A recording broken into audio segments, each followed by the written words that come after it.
Not Yet the End by Fredric Brown. There was a greenish, hellish tinge to the light within the metal cube.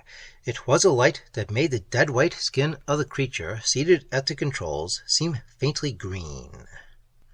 A single-faceted eye, front center in the head, watched the 7 dials unwinkingly. Since they had left Xandor, that eye had never once wavered from the dials. Sleep was unknown to the race to which car 388Y belonged. Mercy, too, was unknown. A single glance at the sharp, cruel features below the faceted eye would have proved that. The pointers on the 4th and 7th dials came to a stop. That meant the cube itself had stopped in space relative to its immediate objective. Carr reached forward with his upper right arm and threw the stabilizer switch. Then he rose and stretched his cramped muscles. Carr turned to face his companion in the cube, a being like himself. "We are here," he said. "The first stop, star Z5689. It has 9 planets, but only the 3rd is habitable. Let us hope we find creatures here who will make suitable slaves for Xandor." Lal 16B, who had sat in rigid immobility during the journey, rose and stretched also. "Let us hope so, yes. Then we can return to Xandor and be honored while the fleet comes to get them. But let's not hope too strongly. To meet with success at the first place we stop would be a miracle. We'll probably have to look 1,000 places." Carr shrugged.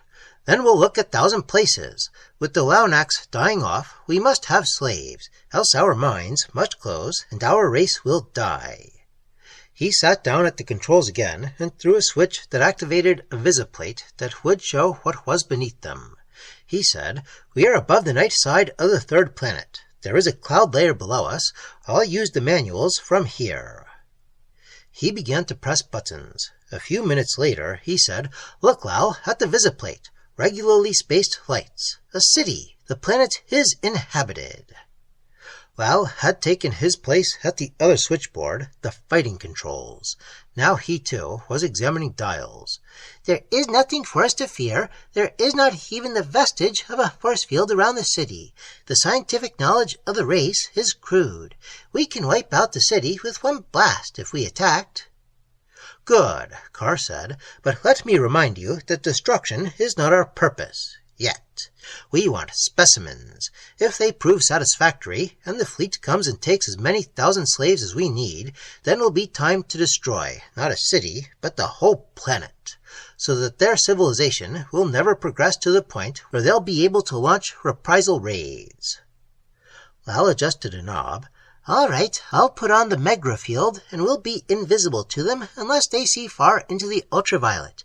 And from the spectrum of their sun, I doubt that they do." As the cube descended, the light within it changed from green to violet and beyond. It came to a gentle rest. Carr manipulated the mechanism that operated the airlock. He stepped outside, Lal just behind him. "Look," Carr said, 2 bipeds, 2 arms, 2 eyes, not dissimilar to the Launax, although smaller. Well, here are our specimens."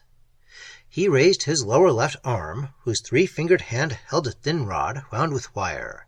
He pointed it first at one of the creatures, then at the other. Nothing visible emanated from the end of the rod, but they both froze instantly into statue-like figures. "They're not large, Carr," Lal said. "I'll carry one back, you carry the other. We can study them better inside the cube after we're back in space." Carr looked about him in the dim light. "All right, 2 is enough, and one seems to be male and the other female. Let's get going." A minute later, the cube was ascending, and as soon as they were well out of the atmosphere, Carr threw the stabilizer switch and joined Lal, who had been starting a study of the specimens during the brief ascent. "Viviparous," said Lal, 5-fingered, with hands suited to reasonably delicate work. But let's try the most important test, intelligence. Carr got the paired headsets. He handed one pair to Lal, who put one on his own head, one on the head of one of the specimens. Carr did the same with the other specimen. After a few minutes, Carr and Lal stared at each other bleakly. 7 points below minimum, Carr said. They could not be trained even for the crudest labor in the mines, incapable of understanding the most simple instructions. Well, we'll take them back to the Xandor Museum. Shall I destroy the planet? No, Carr said. Maybe 1,000,000 years from now, if our race lasts that long, they'll have evolved enough to become suitable for our purpose. Let us move on to the next star with planets. The makeup editor of the Milwaukee Star was in the composing room, supervising the closing of the local page. Jenkins, the head makeup compositor, was pushing in leads to tighten the second-to-last column. "Room for one more story in the 8th column, Pete," he said. "About 36 picas. There are 2 there in the overset that will fit. Which one shall I use?" The makeup editor glanced at the type in the galleys lying on the stone beside the chase. Long practice enabled him to read the headlines upside down at a glance. The convention story and the zoo story, huh? Oh, hell, run the convention story. Who cares if the zoo director thinks 2 monkeys disappeared off Monkey Island last night?